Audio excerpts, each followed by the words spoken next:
ವಿಮೋಚನಾ ಕಾಂಡ ಅಧ್ಯಾಯ 6. ಅದಕ್ಕೆ ಸರ್ವೇಶ್ವರ ಸ್ವಾಮಿ ಮೋಶೆಗೆ, ನಾನು ಫರೋಹನಿಗೆ ಮಾಡಲು ಹೋಗುವುದನ್ನು ನೀನು ಇಷ್ಟರಲ್ಲೇ ನೋಡುವೆ. ಅವನು ನನ್ನ ಭುಜಬಲವನ್ನು ಕಂಡು ಅವರನ್ನು ಹೋಗಲು ಬಿಡುವನು. ನನ್ನ ಭುಜಬಲದಿಂದ ಪೀಡಿತನಾಗಿ ಅವರನ್ನು ತನ್ನ ನಾಡಿನಿಂದ ಹೊರಡಿಸುವನು ಎಂದರು. ಮೋಶೆಗೆ ಬಂದ ದೈವ ಕರೆಯ ಮತ್ತೊಂದು ವರದಿ. ದೇವರು ಮೋಶೆಯ ಸಂಗಡ ಮಾತಾಡಿ ಇಂತೆಂದರು, ನಾನು ಸರ್ವೇಶ್ವರ, ಅಬ್ರಹಾಮ, ಇಸಾಕ ಹಾಗೂ ಯಾಕೋಬರಿಗೆ ನಾನು ಸರ್ವಶಕ್ತನಾದ ದೇವರು ಎಂಬ ಹೆಸರುಳ್ಳವನಾಗಿ ಕಾಣಿಸಿಕೊಂಡೇನೆ ಹೊರತು ಸರ್ವೇಶ್ವರ ಎಂಬ ನನ್ನ ಹೆಸರಿನಿಂದ ಅವರಿಗೆ ಗೋಚರವಾಗಲಿಲ್ಲ.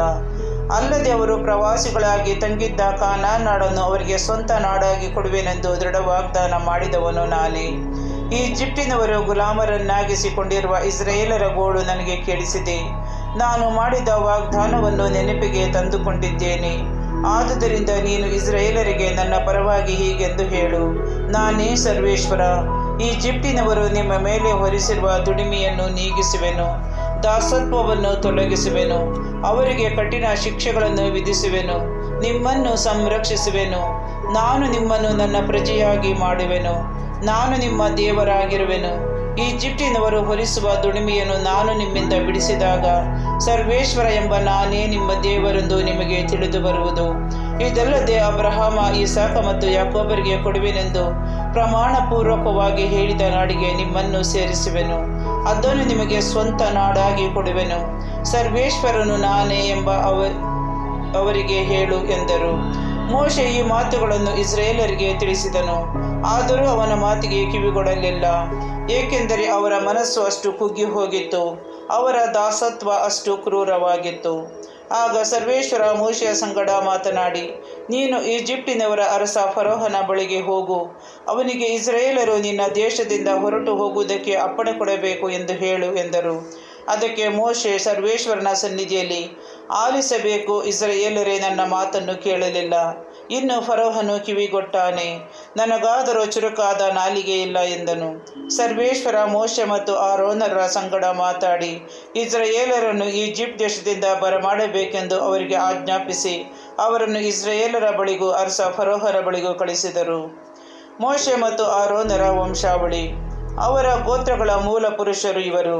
ಇಸ್ರಾಯೇಲನ ಜ್ಯೇಷ್ಠ ಪುತ್ರನಾದ ರೂಬೇನನಿಗೆ ಹನೋಕ್, ಫಲ್ಲು, ಹೆಚ್ರೋನ್ ಮತ್ತು ಕರ್ಮಿ ಎಂಬುವರು ಮಕ್ಕಳು. ಇವರೇ ರೂಬೇನನಿಂದ ಉಂಟಾದ ಗೋತ್ರಗಳಿಗೆ ಮೂಲ ಪುರುಷರು. ಸಿಮೆಯೋನನಿಗೆ ಯಮೂಯೇಲ್, ಯಮೀನ್, ಓಹದ್, ಯಾಕೀನ್, ಜೋಹರ್ ಮತ್ತು ಕಾನಾನ್ಯ ಮಹಿಳೆಯಿಂದ ಹುಟ್ಟಿದ ಸೌಲ ಎಂಬುವರ ಮಕ್ಕಳು. ಇವರೇ ಸಿಮೆಯೋನನಿಂದ ಉಂಟಾದ ಗೋತ್ರಗಳಿಗೆ ಮೂಲ ಪುರುಷರು. ವಂಶಾವಳಿಗಳ ಪ್ರಕಾರ ಲೇವಿಯ ಮಕ್ಕಳು ಇವರು: ಗೇರ್ಷೋನ್, ಕೇಹಾತ್ ಮತ್ತು ಮೆರಾರಿ. ಲೇವಿ 137 ವರ್ಷ ಬದುಕಿದ್ದನು. ಗೋತ್ರಗಳನ್ನು ಸ್ಥಾಪಿಸಿದ ಗೇರ್ಷೋನನ ಮಕ್ಕಳು ಲಿಬ್ನಿ ಮತ್ತು ಶಿಮ್ಮಿ ಎಂಬುವರು. ಕೇಹಾತನ ಮಕ್ಕಳು ಅಮ್ರಾಮ್, ಇಚ್ಚಾರ್, ಹೆಬ್ರೋನ್ ಮತ್ತು ಉಜ್ಜಿಯೇಲ್. ಕೇಹಾತನು 133 ವರ್ಷ ಬದುಕಿದ್ದನು. ಮೆರಾರಿಯ ಮಕ್ಕಳು ಮಹ್ಲಿ, ಮೂಷಿ ಎಂಬುವರು. ವಂಶಾವಳಿಗಳ ಪ್ರಕಾರ ಲೇವಿಯಿಂದುಂಟಾದ ಗೋತ್ರಗಳು ಇವೆ. ಅಮ್ರಾಮನು ತನ್ನ ಸೋದರತಿಯಾದ ಯೋಕಬೆದಳನ್ನು ಮದುವೆ ಮಾಡಿಕೊಂಡನು. ಆಕೆ ಅವನಿಗೆ ಆರೋನನು ಮತ್ತು ಮೋಶೆಯನ್ನು ಹೆತ್ತಳು. ಅಮ್ರಾಮನು 137 ವರ್ಷ ಬದುಕಿದ್ದನು. ಇಚ್ಚಾರನ ಮಕ್ಕಳು ಕೋರಹ, ನೆಫೆಗ್ ಮತ್ತು ಜಿಕ್ರಿ. ಉಜ್ಜಿಯೇಲನ ಮಕ್ಕಳು ಮಿಶಾಯೇಲ್, ಎಲ್ಚಾಫಾನ್, ಸಿತ್ರಿ. ಆರೋನನು ಅಮ್ಮಿದಾಬನ ಮಗಳು ನಹಶೋಹನ ತಂಗಿಯೂ ಆದ ಎಲೀಷೆಬಳನ್ನು ಮದುವೆ ಮಾಡಿಕೊಂಡನು. ಆಕೆಯಲ್ಲಿ ಅವನಿಗೆ ನಾದಾಬ್, ಅಬೀಹು, ಎಲ್ಲಾಜಾರ್ ಮತ್ತು ಈತಾಮಾರ್ ಎಂಬವರು ಹುಟ್ಟಿದರು. ಕೋರಹನ ಮಕ್ಕಳು ಅಸ್ಸೀರ್, ಎಲ್ಕಾನ ಮತ್ತು ಅಬಿಯಾಸಾಫ್. ಇವರೇ ಕೊರಹೀರರ ಗೋತ್ರ ಸ್ಥಾಪಕರು.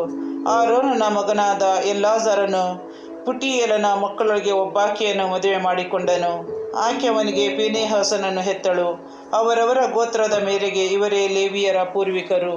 ತಮ್ಮ ತಮ್ಮ ಗೋತ್ರದ ಪ್ರಕಾರ ಇಸ್ರಾಯೇಲ್ ಜನರನ್ನು ಈಜಿಪ್ಟ್ ದೇಶದಿಂದ ಕರೆದುಕೊಂಡು ಬರುವುದಕ್ಕೆ ಸರ್ವೇಶ್ವರರಿಂದ ಆಜ್ಞೆ ಹೊಂದಿದ ಆರೋನ್ ಮತ್ತು ಮೋಶೆ ಇವರೇ.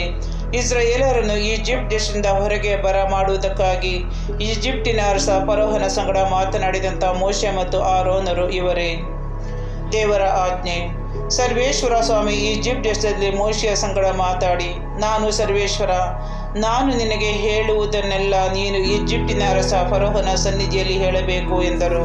ಅದಕ್ಕೆ ಮೋಶೆ, ಸ್ವಾಮಿ, ನಾನು ಮಾತನಾಡುವುದರಲ್ಲಿ ಜಾಣನಲ್ಲ, ಫರೋಹನು ನನ್ನ ಮಾತನ್ನು ಹೇಗೆ ಕೇಳುತ್ತಾನೆ ಎಂದನು.